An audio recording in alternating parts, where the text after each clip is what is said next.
بسم الله الرحمن الرحيم، وصل اللهم وسلم على إمامنا وحبيبنا ونبينا سيدنا محمد، ألف صلاة وألف سلام عليه.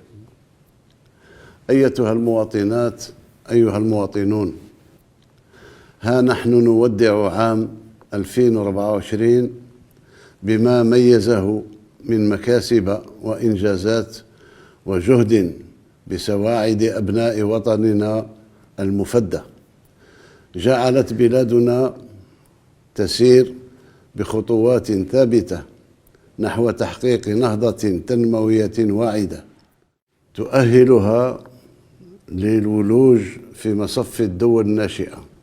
وهو العام كذلك ذاته الذي شرفتموني فيه بتجديد ثقتكم الغالية، لنواصل العمل معا بتفاؤل كبير مبني على معطيات ومؤشرات واقعية باتت تتميز بها الجزائر إفريقيا وعربيا.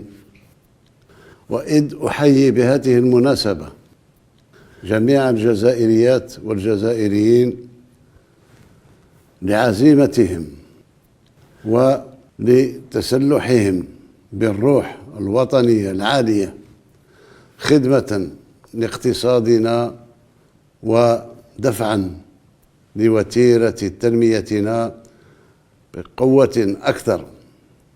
فإنني أدعو إلى مواصلة المجهودات ليكون عام 2025 إن شاء الله حافلا بمزيد من الإنجازات والمكاسب بفضل رؤية الجزائر المنتصرة وقدراتنا الواعدة في عديد المجالات. تمنياتي لكل الجزائريات والجزائريين ولأبنائنا في الجالية الوطنية بالخارج عاما سعيدا مباركا بموفور الصحة والهناء، وببلادنا العزيزة بمزيد من الازدهار والرقي. كما أتمنى لأشقائنا في فلسطين الجريحة السلامة والنجاة وإنهاء العدوان. كل عام وأنتم بخير.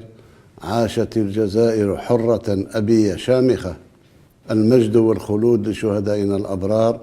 والسلام عليكم ورحمة الله تعالى وبركاته.